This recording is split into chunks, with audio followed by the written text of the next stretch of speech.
Assalamualaikum warahmatullahi wabarakatuh. Perkenalkan, nama saya Dian Dwi Utami. Di sini saya akan menjelaskan mengenai tes uraian pada mata kuliah evaluasi pembelajaran. Pengertian tes uraian. Tes uraian adalah butiran soal yang mengandung pertanyaan atau tugas yang jawaban atau pengerjaan soal tersebut harus dilakukan dengan cara mengekspresikan pikiran peserta tes secara naratif.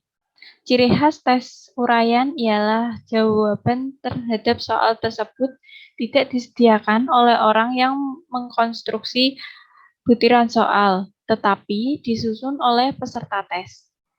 Peserta tes bebas untuk menjawab pertanyaan yang diajukan. Setiap peserta tes dapat memilih, menghubungkan, dan atau menyampaikan gagasan dengan menggunakan kata-katanya sendiri.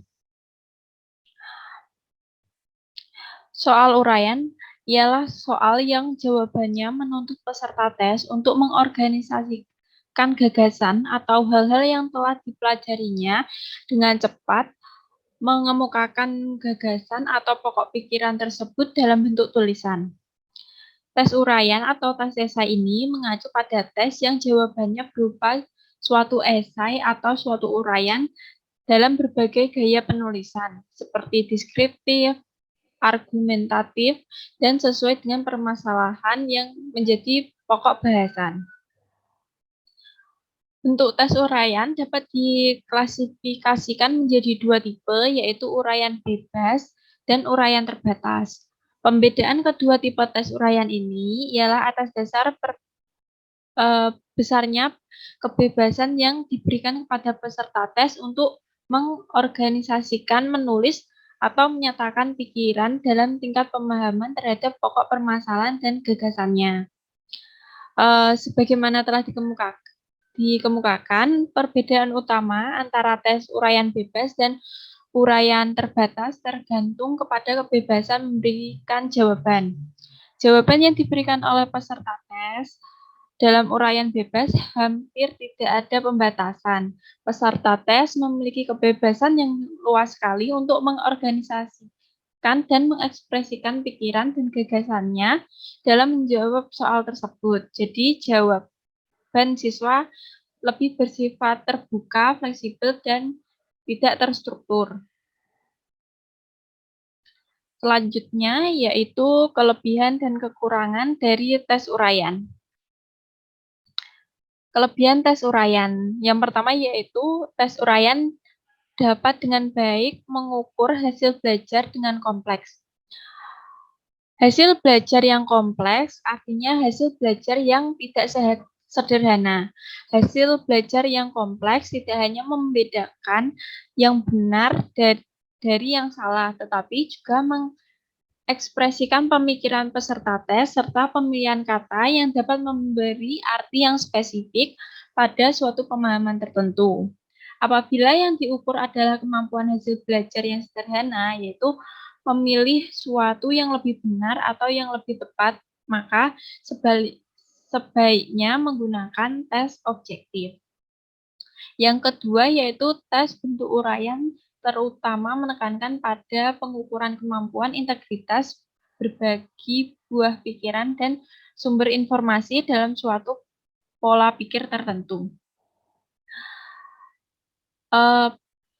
Sumber informasi ke dalam suatu pola berpikir tertentu disertai dengan keterampilan pemecahan masalah.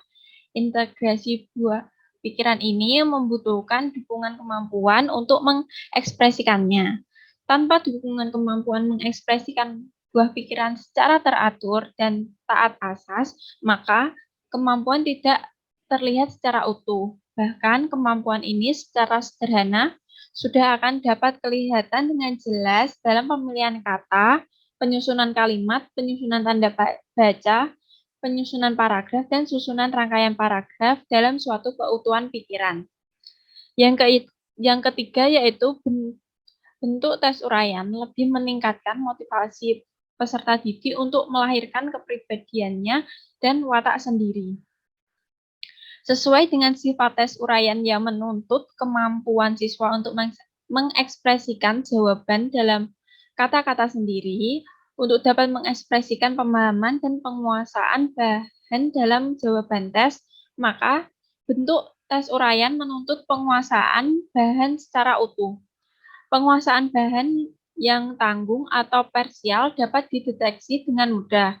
Karena itu, untuk menjawab tes uraian dengan baik, peserta tes akan berusaha menguasai bahan yang dipikirkannya dan diujikan dalam tes secara tuntas. Seorang peserta tes yang mengerjakan tes uraian dengan menggunakan bahasa parsial akan tidak mampu menjawab soal dengan benar atau akan berusaha dengan cara membual. Yang keempat yaitu memudahkan guru untuk menyusun butir soal. Keuntungan lain tes uraian ialah memudahkan guru dalam menyusun butiran soal. Kemudahan ini terutama disebabkan oleh dua hal, yaitu yang pertama, jumlah butir soal tidak perlu banyak, dan kedua, guru tidak harus mempersiapkan jawaban atau kemungkinan jawaban yang benar atau salah, sehingga akan menghemat waktu dalam mengkonstruksi soal.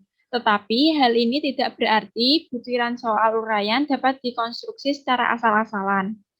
Kaidah penyusunan tes uraian tidak lebih sederhana dari kaidah penyusunan tes objektif. Yang kelima yaitu tes uraian sangat menekankan pada kemampuan menulis. Hal ini merupakan kebaikan sekaligus kelemahannya. Dalam arti yang positif, tes uraian akan sangat mendorong siswa dan guru untuk belajar dan mengajar serta mengatakan pikiran secara tertulis. Selanjutnya yaitu kekurangan tes uraian. Yang pertama yaitu reabilitasnya rendah. Reabilitas rendah artinya skor yang dicapai oleh peserta tidak konsisten. Bila tes yang sama atau tes yang paralel yang diuji beberapa kali. Ada tiga hal yang menyebabkan tes uraian reabilitasnya rendah, yaitu yang pertama keterbatasan sampel bahan yang tercakup dalam soal tes. Yang kedua yaitu batas-batas tugas yang harus dikerjakan oleh peserta tes sangat longgar, walaupun telah diusahakan untuk menentukan batasan-batasan yang cukup ketat. Yang ketiga yaitu subjektivitas penskoran yang dilakukan oleh pemeriksa tes. Yang kedua yaitu untuk menyelesaikan tes uraian, guru dan siswa membutuhkan waktu yang relatif banyak. Yang ketiga yaitu jawaban peserta tes terkadang disertai bualan-bualan. Yang keempat yaitu kemampuan menyatakan pikiran secara tertulis menjadi hal yang paling membedakan prestasi belajar siswa. Yang kelima yaitu sering terjadi halo effect, carry over effect, and other effect.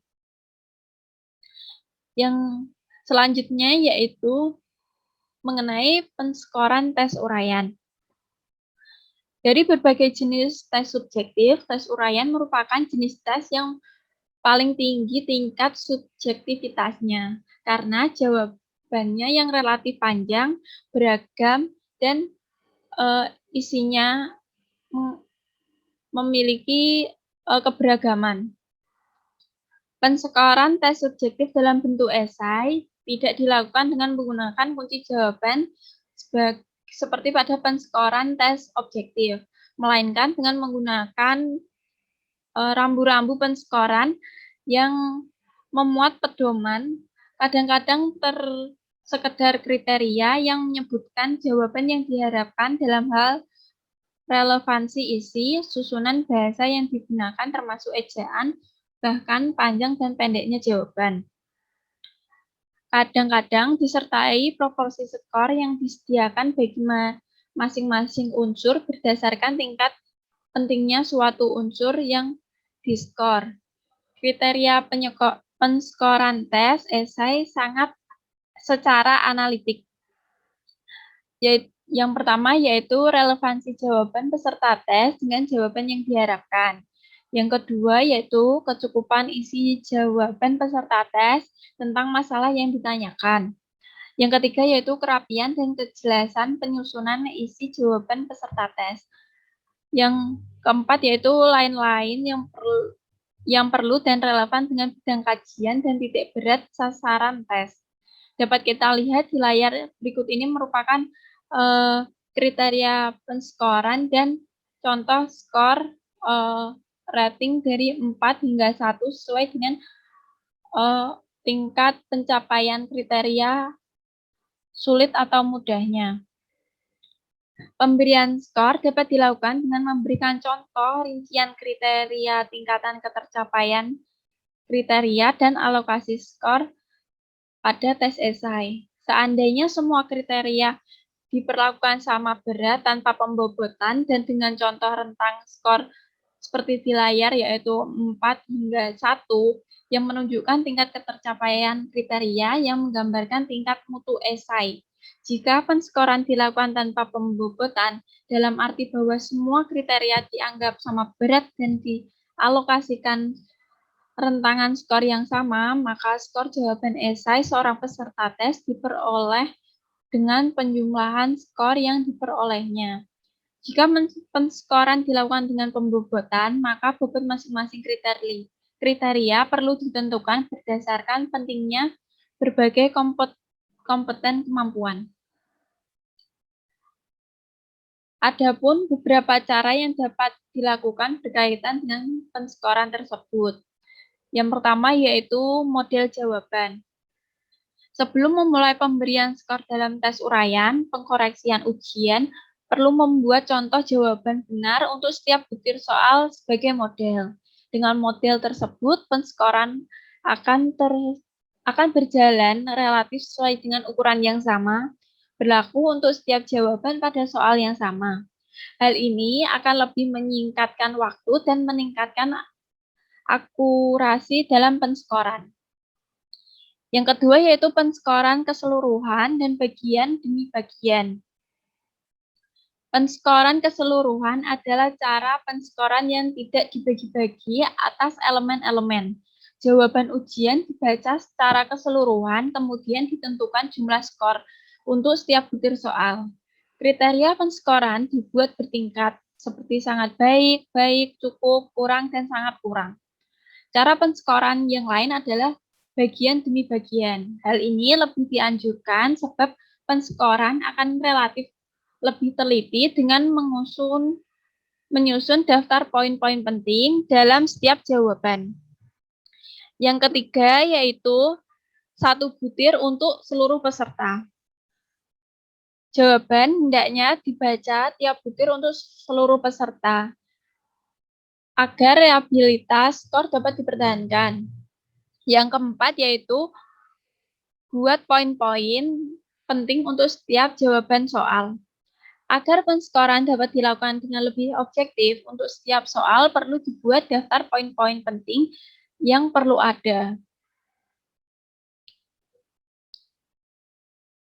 Sekian presentasi dari saya. Apabila ada kesalahan, mohon maaf. Wassalamualaikum warahmatullahi wabarakatuh.